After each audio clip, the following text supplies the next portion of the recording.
Hello friends, आप सभी का स्वागत है हमारे यूट्यूब चैनल विजार्ड क्लासेस पर। दोस्तों, ये क्लास जो है बीपीएससी टीचर का क्लासेस है। ठीक है, जिसमें कि हम लोग जीके जीएस के क्वेश्चन को जो है डिस्कस करेंगे। ठीक है, तो पहला क्वेश्चन जो है वो है भारतीय पुनर्जागरण आंदोलन के पिता कौन थे। ठीक है, पहला क्वेश्चन जो है भारतीय पुनर्जागरण आंदोलन के पिता कौन थे। ऑप्शन ए है बाल गंगाधर तिलक, ऑप्शन बी है दयानंद सरस्वती, ऑप्शन सी है श्रद्धानंद, ठीक है, और ऑप्शन डी है राजा राम मोहन राय। तो भारतीय पुनर्जागरण आंदोलन के पिता के नाम से जो है वो जाना जाता है राजा राम मोहन राय को। ठीक है दोस्तों, भारतीय पुनर्जागरण आंदोलन के पिता के नाम से जो है राजा राम मोहन राय को जाना जाता है। ठीक है, अब है इसका डिस्कशन भी देख लिया जाए। तो राजा राम मोहन राय को जो है भारतीय पुनर्जागरण के जनक यानी कि फादर ऑफ इंडियन रिनेसेंस, ठीक है, भारतीय पुनर्जागरण के जनक, भारतीय राष्ट्रवाद के पैगंबर, अतीत और भविष्य के मध्य सेतु, भारतीय राष्ट्रवाद के जनक, आधुनिक भारत के जनक, प्रथम आधुनिक पुरुष और युगदूत कहा गया है। ठीक है दोस्तों, तो राजा राम मोहन राय को और कौन से नाम से जाना जाता है देख लीजिए। पहला तो पुनर्जागरण आंदोलन के पिता, दूसरा है राष्ट्रवाद के पैगंबर, अतीत और भविष्य के मध्य सेतु, भारतीय राष्ट्रवाद के जनक, आधुनिक भारत के जनक, प्रथम आधुनिक पुरुष और युगदूत। ये सभी नाम से जो है राजा राम मोहन राय को जाना जाता है। अब है निम्नलिखित में से कौन आत्मीय सभा के संस्थापक थे। निम्नलिखित में से कौन जो है आत्मीय सभा के संस्थापक थे। ऑप्शन ए है राजा राम मोहन राय, ऑप्शन बी है स्वामी दयानंद सरस्वती, ऑप्शन सी है स्वामी विवेकानंद, ऑप्शन डी है अरविंद घोष। ठीक है दोस्तों, तो आत्मीय सभा के जो संस्थापक थे वो थे स्वामी दयानंद सरस्वती। ठीक है दोस्तों, लेकिन यहाँ पे जो है राजा राम मोहन राय होगा। ओके फ्रेंड्स, एक मिनट। ठीक है दोस्तों, तो अब जो है यहाँ नेक्स्ट क्वेश्चन है। नेक्स्ट क्वेश्चन जो है यहाँ पे है, उसको देखा जाए ब्रह्म समाज की स्थापना जो है कब हुई थी। ठीक है दोस्तों, ब्रह्म समाज की स्थापना जो है कब हुई थी। ऑप्शन है 1835। अच्छा, इसका देख लिया जाए। हाँ, तो इसका आंसर जो है आत्मीय सभा के संस्थापक जो है राजा राम मोहन राय होंगे। यहाँ पे दयानंद सरस्वती जो है गलत दिया गया है, इसे काट दिया जाए। ठीक है, इसे जो है काट दिया जाए। ठीक है, तो नेक्स्ट आते हैं अब। हाँ, तो डिस्कशन इसका देख लें। राजा राम मोहन राय का जन्म जो है 22 मई 1772 तथा मृत्यु जो है 27 सितंबर 1833 को हुआ था। और आधुनिक भारतीय समाज का जन्मदाता इन्हें कहा जाता है। ये ब्रह्म समाज, आत्मीय सभा, भारतीय प्रेस के प्रवर्तक, जन जागरण और सामाजिक सुधार आंदोलन के प्रणेता तथा बंगाल में नव जागरण युग के पितामह थे। धार्मिक और सामाजिक विकास क्षेत्र में राजा राम मोहन राय का जन्म जो है सबसे अग्रणी है। राजा राम मोहन राय को तत्कालीन भारतीय समाज की कट्टरता, रूढ़िवादिता एवं अंधविश्वासों को दूर करके उसे आधुनिक बनाने का प्रयास किया। भारत के प्रथम आधुनिक पुरुष में जो है इनका नाम गिना जाता है। ठीक है दोस्तों, तो ये जो है आत्मीय सभा के संस्थापक जो हैं राजा राम मोहन राय हो जाएंगे। ठीक है, आत्मीय सभा के संस्थापक जो है राजा राम मोहन राय हो जाएंगे। नेक्स्ट क्वेश्चन वही था, ब्रह्म समाज की स्थापना कब हुई थी। तो दोस्तों, ब्रह्म समाज की स्थापना जो है 1828 में हुई थी। ब्रह्म समाज की स्थापना जो है 1828 में हुई थी। ठीक है, तो ये तो हो ही गया है। नेक्स्ट है, प्रार्थना समाज के संस्थापक कौन थे। ठीक है, प्रार्थना समाज के संस्थापक कौन थे। ऑप्शन ए है आत्माराम पांडुरंग, ऑप्शन बी है केशव चंद्र सेन, ऑप्शन सी है राम मोहन राय, ऑप्शन डी है दयानंद सरस्वती। तो प्रार्थना समाज के संस्थापक जो हैं वो हो जाएंगे आत्माराम पांडुरंग। ठीक है दोस्तों, प्रार्थना समाज के संस्थापक जो हैं वो आत्माराम पांडुरंग हो जाएंगे। ठीक है, तो 1867 में जो है आत्माराम पांडुरंग ने प्रार्थना समाज की स्थापना की थी। प्रार्थना समाज का मुख्य उद्देश्य लोगों को केवल एक भगवान में विश्वास कराना और केवल एक ही भगवान में पूजा कराना था। अब यहाँ देख लीजिए, प्रार्थना समाज का स्थापना जो है आत्माराम पांडुरंग किए थे। फिर है ब्रह्म समाज, तो ब्रह्म समाज की स्थापना जो है राजा राम मोहन राय किए थे। फिर है वेद समाज, वेद समाज की स्थापना जो है केशव चंद्र सेन किए थे। आर्य समाज जो है दयानंद सरस्वती। एक बार फिर से देख लीजिए। प्रार्थना समाज की स्थापना आत्माराम पांडुरंग, ब्रह्म समाज की स्थापना राजा राम मोहन राय, वेद समाज की स्थापना केशव चंद्र सेन, आर्य समाज की स्थापना दयानंद सरस्वती। अब है 19वीं शताब्दी में नव हिंदूवाद के सर्वश्रेष्ठ प्रतिनिधि कौन थे। 19वीं शताब्दी में नव हिंदूवाद के सर्वश्रेष्ठ प्रतिनिधि कौन थे। ऑप्शन ए है बंकिम चंद्र चटर्जी, ऑप्शन बी है स्वामी विवेकानंद, ऑप्शन सी है रामकृष्ण परमहंस, ऑप्शन डी है राजा राम मोहन राय। तो दोस्तों 19वीं शताब्दी में नव हिंदूवाद के जो सर्वश्रेष्ठ व्यक्ति थे वो थे स्वामी विवेकानंद। ठीक है दोस्तों, 19वीं शताब्दी में जो है नव हिंदूवाद के सर्वश्रेष्ठ प्रतिनिधि जो थे वो थे स्वामी विवेकानंद। ठीक है, तो इसका एक्सप्लेनेशन देखिए। स्वामी विवेकानंद ने हिंदू धर्म में व्यापक संकीर्णताओं की आलोचना की, अतः इन्हें 19वीं सदी के उत्तरार्ध में नव हिंदूवाद के सर्वश्रेष्ठ प्रतिनिधि माना जाता है। उनके अनुसार हिंदू धर्म अब केवल खान पान तक सीमित हो गया है। वह धनी व्यक्ति द्वारा गरीबों के शोषण एवं धर्म की कुविकसिता पर अधिक अप्रसन्न थे। नेक्स्ट क्वेश्चन है दोस्तों, अच्छा आंसर ही निकल गया इसका। तो इसमें यही कह रहा है कि किस व्यक्ति ने 1893 में जो है शिकागो में आयोजित विश्व धर्म संसद को संबोधित किया था। तो 1893 में जो है शिकागो में आयोजित विश्व धर्म संसद को जो है संबोधित किए थे वो किए थे स्वामी विवेकानंद। ठीक है दोस्तों, 1893 में जो है शिकागो में आयोजित विश्व धर्म संसद को जो है संबोधित किया गया था वो किया गया था स्वामी विवेकानंद के द्वारा। ठीक है, स्वामी विवेकानंद ने 1893 में शिकागो में विश्व धर्म संसद में भारत और हिंदू धर्म का प्रतिनिधित्व किया। स्वामी विवेकानंद ने 1893 में शिकागो में विश्व धर्म संसद में भारत और हिंदू धर्म का प्रतिनिधित्व किया। अब है स्वामी विवेकानंद ने रामकृष्ण मिशन की स्थापना कब की थी। स्वामी विवेकानंद ने रामकृष्ण मिशन की स्थापना कब की थी। ऑप्शन ए है 1893 में, ऑप्शन बी है 1895 में, ऑप्शन सी है 1894 में, ऑप्शन डी है 1897 में। तो दोस्तों स्वामी विवेकानंद जो है रामकृष्ण मिशन की स्थापना जो है वो किए थे 1897 में। ठीक है दोस्तों, स्वामी विवेकानंद जो है रामकृष्ण मिशन की स्थापना जो है वो किए थे 1897 में। ठीक है, तो यही बात है। 1897 में स्वामी विवेकानंद ने स्वामी रामकृष्ण मिशन स्थापना किए थे। ठीक है, संगठन जो है मुख्य रूप से वेदांत के हिंदू दर्शन, अद्वैत वेदांत और 4 योग आदर्शों ज्ञान, भक्ति, कर्म और राजयोग का प्रचार करता था। रामकृष्ण मिशन क्या करता था, तो रामकृष्ण मिशन जो ये संगठन था इसका मुख्य रूप से जो है वेदांत में हिंदू दर्शन, अद्वैत वेदांत और 4 योग आदर्शों ज्ञान, भक्ति, कर्म और राजयोग का प्रचार करता था। नेक्स्ट है दयानंद सरस्वती निम्नलिखित में से किस मिशन के संस्थापक थे। अब जो है यहाँ पूछ रहा है दयानंद सरस्वती जो है निम्नलिखित में से किस मिशन के संस्थापक थे। ऑप्शन ए है ब्रह्म समाज, ऑप्शन बी है चिन्मय मिशन, ऑप्शन सी है आर्य समाज, ऑप्शन डी है प्रार्थना समाज। तो दोस्तों दयानंद सरस्वती जो है वो जो है आर्य समाज के संस्थापक हैं। दयानंद सरस्वती जो है वो आर्य समाज के संस्थापक थे। ठीक है, दयानंद सरस्वती जो है आर्य समाज के संस्थापक थे।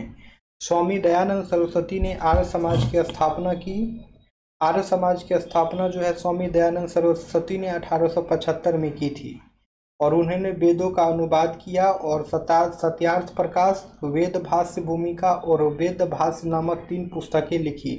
उन्होंने वेदों की ओर लौट चलो का नारा दिया और दयानंद सरस्वती जो हैं वेदों की ओर लौट चलो का नारा भी दिए थे। अब है किसने 1873 में सत्यशोधक समाज की स्थापना की। किसने जो है 1873 ईस्वी में सत्यशोधक समाज की स्थापना की थी। ऑप्शन ए है ज्योतिबा फूले, ऑप्शन बी है शिवनाथ शास्त्री, ऑप्शन सी है गोपाल कृष्ण गोखले, ऑप्शन डी है उपरोक्त में से कोई नहीं। तो 1873 में जो है दोस्तों सत्यशोधक समाज की स्थापना जो है वो ज्योतिबा फूले के द्वारा किया गया था। ठीक है दोस्तों, 1873 में जो है सत्यशोधक समाज की स्थापना जो है वो ज्योतिबा फूले के द्वारा किया गया था। ठीक है, तो सत्यशोधक समाज की स्थापना ज्योतिबा फुले के द्वारा किया गया था 24 सितंबर 1873 पुणे महाराष्ट्र में। ज्योतिबा फुले द्वारा स्थापित एक सामाजिक सुधार आंदोलन था ये सत्यशोधक समाज। ठीक है, सत्यशोधक समाज की स्थापना जो है 24 सितंबर 1873 को किया गया था। सत्यशोधक समाज की स्थापना जो है 24 सितंबर 1873 को किया गया था। कहाँ किया गया था? तो पुणे महाराष्ट्र में किया गया था, ज्योतिबा फुले द्वारा स्थापित किया गया था। और सत्यशोधक समाज जो है दोस्तों एक सामाजिक सुधार समाज था। नेक्स्ट है थियोसॉफिकल सोसाइटी की स्थापना किसने की? थियोसॉफिकल सोसाइटी की स्थापना किसने की? ऑप्शन है C.W. लीडबीटर, ऑप्शन बी है जिद कृष्ण मूर्ति, ऑप्शन सी है Shrimati Annie Besant, option D है मैडम ब्लावेटस्की और कर्नल अल्कॉट। तो दोस्तों थियोसॉफिकल सोसाइटी की स्थापना जो है मैडम ब्लावेटस्की और कर्नल अल्कॉट ने किए थे। थियोसॉफिकल सोसाइटी की स्थापना जो है दोस्तों मैडम ब्लावेटस्की और कर्नल अल्कॉट ने किए थे। ठीक है, तो याद रखना है मैडम ब्लावेटस्की और कर्नल अल्कॉट, ये नाम याद रखना है, इन्होंने ने थियोसॉफिकल सोसाइटी की स्थापना की थी। नेक्स्ट क्वेश्चन है भारतीय राष्ट्रीय कांग्रेस की प्रथम महिला अध्यक्ष कौन थी? भारतीय राष्ट्रीय कांग्रेस की जो है प्रथम महिला अध्यक्ष कौन थी? ऑप्शन ए है इंदिरा गांधी, ऑप्शन बी है सरोजनी नायडू, ऑप्शन सी है एनी बेसेंट, ऑप्शन डी है सोनिया गांधी। तो दोस्तों भारतीय राष्ट्रीय कांग्रेस की जो प्रथम महिला अध्यक्ष थी वो थी एनी बेसेंट।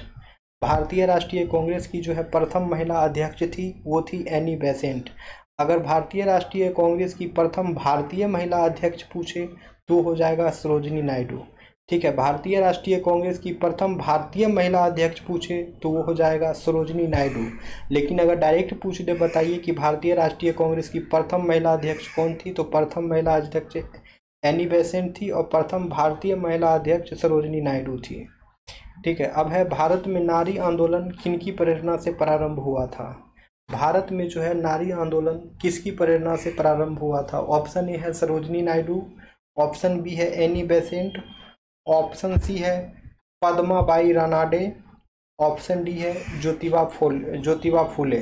तो दोस्तों भारत में जो है नारी आंदोलन जो है वो प्रारंभ हुआ था ज्योतिबा फुले के प्रेरणा से। भारत में जो है नारी आंदोलन जो है ज्योतिबा फुले की प्रेरणा से प्रारंभ हुआ था। अब है प्रार्थना समाज, यंग इंडिया, लोकहितवादी, सत्यशोधक समाज, रेहुनामाई, मालदायासन सभा के लिए नीचे दिए गए विकल्पों में से सही का संयोजन करें। ठीक है, तो इसका आंसर जो है दोस्तों आंसर देख लिया जाए। आंसर है ऑप्शन बी, यानी प्रार्थना समाज के संस्थापक जो हैं वो आत्माराम पांडुरंग थे। प्रार्थना समाज के संस्थापक जो हैं आत्माराम पांडुरंग थे। यंग इंडिया के मोहनदास करमचंद गांधी, लोकहितवादी के गोपाल हरि देशमुख, सत्यशोधक समाज के ज्योतिबा फुले, रेहुनामाई मालदायासन सभा के नारोजी फरदौंजी। ठीक है, एक बार और देख लीजिए। प्रार्थना समाज के जो संस्थापक थे वो थे आत्माराम पांडुरंग, यंग इंडिया के जो संस्थापक थे वो थे मोहनदास करमचंद गांधी, लोकहितवादी के जो संस्थापक थे वो थे गोपाल हरि देशमुख, सत्यशोधक समाज की स्थापना ज्योतिबा फुले ने, और रहनुमाई मालदायासन के इसके थे नारोजी फरदौंजी। अब है नाई धोबी बंद सामाजिक बायकॉट का एक स्वरूप था जो 1919 में निम्नलिखित जातियों द्वारा ठेकेदारों के विरुद्ध उठाया गया आंदोलन था। ऑप्शन बी है किसानों द्वारा प्रतापगढ़ जिले में चलाया गया था, ऑप्शन सी है जमींदारों द्वारा गांव की निम्न जातियों के विरुद्ध उठाया गया कदम था, ऑप्शन डी है साधुओं द्वारा चलाया गया आंदोलन जिससे निम्नलिखित जाति के लोगों का उद्धार हो सके। तो नाई धोबी बंद सामाजिक बायकॉट दोस्तों एक स्वरूप था 1919 में, वो था किसानों द्वारा प्रतापगढ़ जिले में चलाया गया था। ठीक है, नाई धोबी बंद सामाजिक बायकॉट जो है वो किसानों द्वारा प्रतापगढ़ जिले में चलाया गया था। कब? तो 1919 में। नेक्स्ट है पंजाब भूमि हस्तांतरण अधिनियम कब पारित किया गया था? पंजाब भूमि हस्तांतरण अधिनियम कब पारित किया गया था? ऑप्शन ए है 1850 में, ऑप्शन बी है 1895 में, ऑप्शन सी है 1900 में, ऑप्शन डी है 1905 में। तो पंजाब भूमि हस्तांतरण अधिनियम जो है दोस्तों वो पारित किया गया था 1900 में। पंजाब भूमि हस्तांतरण अधिनियम जो है दोस्तों वो पारित किया गया था 1900 में। अब है अवध के एका आंदोलन का उद्देश्य क्या था। अब नेक्स्ट क्वेश्चन है दोस्तों, यहाँ पे पूछ रहा है कि अवध के जो एका आंदोलन थे उसका उद्देश्य क्या था। ऑप्शन ए है सत्याग्रह की समाप्ति, ऑप्शन बी है सरकार को लगान देना बंद करना, ऑप्शन सी है जमींदारों के अधिकारों की रक्षा करना, ऑप्शन डी है लगान का नगद में परिवर्तन करना। तो अवध के एका आंदोलन जो था उसका उद्देश्य था लगान का नगद में परिवर्तन करना। अवध के एका आंदोलन का जो उद्देश्य था वो था लगान का नगद में परिवर्तन करना, लगान का जो है नगद में परिवर्तन करना, यही जो है अवध के एका आंदोलन का उद्देश्य था। नेक्स्ट है स्वामी सहजानंद किससे जुड़े थे। स्वामी सहजानंद किससे जुड़े थे। ऑप्शन ए है बिहार के आदिवासी आंदोलन से, ऑप्शन बी है बिहार के जातिगत आंदोलन से, ऑप्शन सी है बिहार के किसान आंदोलन से, ऑप्शन डी है बिहार के मजदूर आंदोलन से। तो स्वामी सहजानंद जो है दोस्तों वो जुड़े हुए थे बिहार के किसान आंदोलन से। ठीक है दोस्तों, स्वामी सहजानंद जो है वो जुड़े हुए थे बिहार के किसान आंदोलन से। याद रखना है दोस्तों, स्वामी सहजानंद जो है वो जुड़े हुए थे बिहार के किसान आंदोलन से। नेक्स्ट क्वेश्चन है इनमें से कौन बिहार में किसान आंदोलन के साथ जुड़े थे। इनमें से कौन जो है बिहार में किसान आंदोलन के साथ जुड़े थे। ऑप्शन ए है राजेंद्र प्रसाद, ऑप्शन बी है CR दास, ऑप्शन सी है मोतीलाल नेहरू, ऑप्शन डी है भगत सिंह। तो दोस्तों बिहार में जो है किसान आंदोलन से जो जुड़े थे वो थे राजेंद्र प्रसाद। ठीक है दोस्तों, बिहार में जो है किसान आंदोलन से के साथ जो जुड़े थे वो थे राजेंद्र प्रसाद। ठीक है, तो चंपारण किसान आंदोलन भी स्वतंत्रता के व्यापक संघर्ष का एक हिस्सा था। जब गांधी जी दक्षिण अफ्रीका से लौटे तो उन्होंने चंपारण, बिहार और बाद में खेरा, गुजरात में किसान संघर्षों को नेतृत्व देकर असहयोग का प्रयोग किया। अब है सुरक्षा प्रकोष्ठ की नीति किससे संबंधित है। सुरक्षा प्रकोष्ठ की नीति जो है किससे संबंधित है।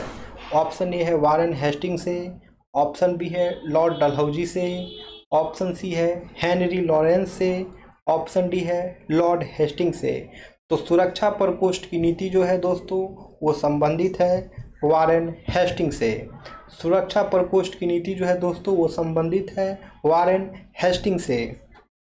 ठीक है, तो सुरक्षा प्रकोष्ठ की नीति वारेन हेस्टिंग से संबंधित है। इसे घेरे की नीति भी कहा जाता है। ठीक है दोस्तों, सुरक्षा प्रकोष्ठ की जो नीति है इसे घेरे की नीति के नाम से भी जाना जाता है। अब है बंगाल में द्वैध शासन व्यवस्था किसने समाप्त किया। बंगाल में जो है द्वैध शासन व्यवस्था किसने समाप्त किया। ऑप्शन ए कार्नवालिस ने, ऑप्शन बी वारेन हेस्टिंग ने, ऑप्शन सी रॉबर्ट क्लाइव ने, ऑप्शन डी इनमें से कोई नहीं। तो दोस्तों बंगाल में जो है द्वैध शासन व्यवस्था जो है वो समाप्त किया था वारेन हेस्टिंग्स ने। बंगाल में द्वैध शासन व्यवस्था जो है समाप्त किया था वारेन हेस्टिंग्स ने। ओके फ्रेंड्स, तो वारेन हेस्टिंग्स ने बंगाल में द्वैध शासन व्यवस्था को समाप्त किया। उनकी कार्यकाल 1772 ईस्वी में शुरू हुई और 1785 ईस्वी में समाप्त हुई। इसके पश्चात बंगाल को ब्रिटिश सरकार के द्वारा सीधी प्रशासनिक नियंत्रण के तहत रखा गया। ठीक है, तो वारेन हेस्टिंग्स ने बंगाल में द्वैध शासन व्यवस्था को समाप्त किया। उनकी कार्यकाल जो है 1772 ईस्वी में शुरू हुई थी और 1785 ईस्वी में समाप्त हुई। याद रखना है वारेन हेस्टिंग्स का जो कार्यकाल है, याद रख लेना है 72 से 85, 1772 से 1785, 1772 से 1785 ये जो है वारेन हेस्टिंग्स का कार्यकाल था।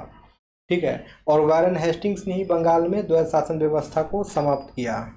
ठीक है, अब आते हैं नेक्स्ट क्वेश्चन पे। नेक्स्ट क्वेश्चन है लॉर्ड वेलेस्ली की सहायक संधि को स्वीकार करने वाला पहला मराठा सरदार कौन था। लॉर्ड वेलेस्ली की सहायक संधि को स्वीकार करने वाला पहला मराठा सरदार कौन था। ऑप्शन ए है पेशवा बाजीराव द्वितीय, ऑप्शन बी है दौलत राव सिंधिया, ऑप्शन सी है रघुजी भोंसले, ऑप्शन डी है इनमें से कोई नहीं। तो दोस्तों लॉर्ड वेलेस्ली की सहायक संधि को स्वीकार करने वाला जो है पहला मराठा सरदार था वो था पेशवा बाजीराव द्वितीय। लॉर्ड वेलेस्ली के सहायक संधि को स्वीकार करने वाला जो है पहला मराठा सरदार तो था वो था पेशवा बाजीराव द्वितीय। ठीक है, तो सहायक संधि का जन्मदाता जो है लॉर्ड वेलेस्ली को कहा जाता है। ठीक है, सहायक संधि का जन्मदाता जो है लॉर्ड वेलेस्ली को कहा जाता है। और लॉर्ड वेलेस्ली का कार्यकाल जो है 1798 से 1805 था। लॉर्ड वेलेस्ली का कार्यकाल जो है 1798 से 1805 के बीच में था। नेक्स्ट है, भारत में पहली बार जनगणना जो है कब शुरू हुई थी? भारत में पहली बार जनगणना जो है कब शुरू हुई थी? ऑप्शन ए 1861 में, ऑप्शन बी 1872 में, ऑप्शन सी 1881 में, ऑप्शन डी 1882 में। तो दोस्तों भारत में जो है पहली बार जनगणना जो है वो शुरू हुई थी 1872 में। ठीक है दोस्तों, भारत में पहली बार जनगणना जो है वो शुरू हुई थी 1872 में। ठीक है, अब महारानी विक्टोरिया को भारत की सामग्री कब नियुक्त की गई थी? महारानी विक्टोरिया को जो है भारत की सामग्री कब नियुक्त किया गया था? ऑप्शन ए है 1885 ईस्वी में, ऑप्शन बी है 1875 ईस्वी में, ऑप्शन सी है 1866 ईस्वी में, ऑप्शन डी है 1873 ईस्वी में। तो महारानी विक्टोरिया को जो है भारत की सामग्री नियुक्त की गई थी दोस्तों, ऑप्शन डी 1877 ईस्वी में। ठीक है, महारानी विक्टोरिया को जो है भारत की सामग्री जो है नियुक्त किया गया था 1877 ईस्वी में। नेक्स्ट क्वेश्चन पे आते हैं। नेक्स्ट क्वेश्चन है, इंडियन एसोसिएशन के संस्थापक कौन थे? इंडियन एसोसिएशन के संस्थापक कौन थे? ऑप्शन ए है WC बनर्जी, ऑप्शन बी है सुरेंद्र नाथ बनर्जी, ऑप्शन सी है लाला लाजपत राय, ऑप्शन डी है दादा भाई नारोजी।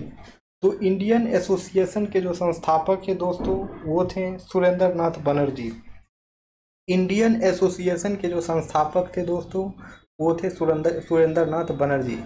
याद रखना है दोस्तों, इंडियन एसोसिएशन के जो संस्थापक थे वे थे सुरेंद्र नाथ बनर्जी। अब हम लोग आते हैं नेक्स्ट क्वेश्चन पे। नेक्स्ट क्वेश्चन है, राष्ट्रीय कांग्रेस से पूर्व सबसे प्रमुख संस्था कौन सी थी? राष्ट्रीय कांग्रेस से पूर्व जो है सबसे प्रमुख संस्था कौन थी? ऑप्शन ए है Bengal British India Society, option B है East India Association, option C है Young Bengal Association, option D है इंडियन एसोसिएशन ऑफ कलकत्ता। तो दोस्तों राष्ट्रीय कांग्रेस से पूर्व जो है सबसे प्रमुख संस्था थी वो थी option D Indian Association of Calcutta. ठीक है दोस्तों, राष्ट्रीय कांग्रेस से पूर्व जो है सबसे प्रमुख संस्था जो थी उसका नाम है Indian Association of Calcutta. Indian Association of Calcutta जो है भारतीय राष्ट्रीय कांग्रेस से पूर्व जो है सबसे प्रमुख संस्था थी। याद रखना है। नेक्स्ट आते हैं। नेक्स्ट क्वेश्चन है, निम्नलिखित में से किस वर्ष सुरेंद्र नाथ बनर्जी को भारतीय सिविल सेवा से जो है बर्खास्त किया गया था, सिविल सेवा से जो है हटाया गया था? निम्नलिखित में से किस वर्ष जो है सुरेंद्र नाथ बनर्जी को जो है भारतीय सिविल सेवा से हटा दिया गया था? ऑप्शन ए है 1874 ईस्वी में, ऑप्शन बी है 1877 ईस्वी में, ऑप्शन सी है 1885 ईस्वी में, ऑप्शन डी है 1892 ईस्वी में। तो दोस्तों सुरेंद्र नाथ बनर्जी को जो है भारतीय सिविल सेवा से जो है हटाया जो गया था वो हटाया गया था 1874 ईस्वी में। ठीक है दोस्तों, सुरेंद्र नाथ बनर्जी को जो है भारतीय सिविल सेवा से हटाया गया था 1874 ईस्वी में। अब है, राजनीतिक सुधारों को लेकर विरोध करने वाले पहले भारतीय कौन थे? राजनीतिक सुधारों को लेकर विरोध करने वाले पहले भारतीय कौन थे? ऑप्शन ए है दादा भाई नारोजी, ऑप्शन बी है सुरेंद्र नाथ बनर्जी, ऑप्शन सी है राम मोहन राय, ऑप्शन डी है बाल गंगाधर तिलक। तो दोस्तों राजनीतिक सुधारों को लेकर विरोध करने वाले जो पहले भारतीय थे वो थे दोस्तों राम मोहन राय। ठीक है, राजनीतिक सुधारों को लेकर विरोध करने वाले जो पहले भारतीय थे वो थे राम मोहन राय। राजनीतिक सुधारों को लेकर विरोध करने वाले जो पहले भारतीय थे वो थे राम मोहन राय। नेक्स्ट क्वेश्चन है, 1885 में कांग्रेस के पहले अधिवेशन में कितने प्रतिनिधियों ने भाग लिया था? 1885 में कांग्रेस के पहले अधिवेशन में कितने प्रतिनिधियों ने भाग लिया था? ऑप्शन ए है 62, ऑप्शन बी है 78, ऑप्शन सी है 68, ऑप्शन डी है 72। तो 1885 में जो है दोस्तों कांग्रेस के पहले अधिवेशन में जो है कुल 72 प्रतिनिधियों ने भाग लिया था। 1885 में जो है दोस्तों कांग्रेस के पहले अधिवेशन में जो है कुल 72 प्रतिनिधियों ने भाग लिया था। ठीक है, तो देख लीजिए 72 ये आंसर है। ठीक है, 1885 में जो है कांग्रेस के पहले अधिवेशन में जो है 72 प्रतिनिधि भाग लिए थे। नेक्स्ट है भारतीय राष्ट्रीय कांग्रेस की स्थापना कब हुई थी, तो यहाँ पूछ रहा है भारतीय राष्ट्रीय कांग्रेस जो थी उसकी स्थापना कब हुई थी। ऑप्शन ए है 1885 में, ऑप्शन बी है 1874 में, ऑप्शन सी है 1865 में, ऑप्शन डी है 1890 में। तो दोस्तों भारतीय राष्ट्रीय कांग्रेस की स्थापना जो है वो हुई थी 1885 में। ठीक है दोस्तों, भारतीय राष्ट्रीय कांग्रेस की स्थापना जो है वो हुई थी 1885 में। अब है भारतीय राष्ट्रीय कांग्रेस के संस्थापक कौन थे। भारतीय राष्ट्रीय कांग्रेस के जो है संस्थापक कौन थे। ऑप्शन ए है विलियम एडम ने, ऑप्शन बी है ए.ओ. ह्यूम ने, ऑप्शन सी है रास बिहारी बोस ने, ऑप्शन डी है मोतीलाल नेहरू ने, ऑप्शन डी है उपयुक्त में से कोई नहीं, ऑप्शन ठीक है और फिर है उपयुक्त में से एक से अधिक। तो भारतीय राष्ट्रीय कांग्रेस के जो संस्थापक है दोस्तों वो थे ए.ओ. ह्यूम। ठीक है, भारतीय राष्ट्रीय कांग्रेस के जो संस्थापक हैं वो थे ए.ओ. ह्यूम। ओके फ्रेंड्स, तो कांग्रेस का पहला अधिवेशन जो है कहाँ आयोजित किया गया था वो पूछ रहा है। अब पूछ रहा है कि कांग्रेस का पहला अधिवेशन जो है कहाँ आयोजित किया गया था। ऑप्शन ए है सूरत में, ऑप्शन बी है बॉम्बे में, ऑप्शन सी है कलकत्ता में, ऑप्शन डी है दिल्ली में। तो दोस्तों कांग्रेस का पहला अधिवेशन जो है ये जो है आयोजित किया गया था बॉम्बे में। ठीक है दोस्तों, कांग्रेस का पहला अधिवेशन जो है ये आयोजित किया गया था बॉम्बे में। नेक्स्ट है भारतीय राष्ट्रीय कांग्रेस के दूसरे अधिवेशन की अध्यक्षता किसने की थी। भारतीय राष्ट्रीय कांग्रेस के दूसरे अधिवेशन की अध्यक्षता जो है किसने की थी। ऑप्शन है गणेश अगरकर ने, ऑप्शन बी है सुरेंद्र नाथ बनर्जी ने, ऑप्शन सी है दादा भाई नौरोजी ने, ऑप्शन डी है फिरोज शाह मेहता ने। तो दोस्तों भारतीय राष्ट्रीय कांग्रेस के दूसरे अधिवेशन की अध्यक्षता जो है वो किया गया था दोस्तों सुरेंद्र नाथ बनर्जी के द्वारा। भारतीय राष्ट्रीय कांग्रेस के दूसरे अधिवेशन की अध्यक्षता जो है वो किया गया था सुरेंद्र नाथ बनर्जी के द्वारा। ठीक है दोस्तों, तो नेक्स्ट क्वेश्चन है महात्मा गांधी की अध्यक्षता में कांग्रेस का एकमात्र वार्षिक अधिवेशन था वो कौन सा था। तो इसका आंसर जो है आप लोग कमेंट सेक्शन में करिए। नेक्स्ट सेशन जो हम लोग लेके आएंगे तो सबसे पहले इसी क्वेश्चन को डिस्कस करेंगे, उसके बाद कोई क्वेश्चन को डिस्कस किया जाएगा। ठीक है, तो फिलहाल आप लोग इसका आंसर कमेंट सेक्शन में करें। फिर जो है हम लोग मिलते हैं नेक्स्ट वीडियो में दोस्तों। जो भी लोग नए हैं चैनल पे, चैनल को सब्सक्राइब कर लेंगे ताकि आने वाले वीडियो का नोटिफिकेशन जो है आप सभी को मिलता रहे। ओके फ्रेंड्स, चलिए तो फिर सेशन को एंड करते हैं, फिर हम लोग मिलेंगे कल के वीडियो में। Thank you friends.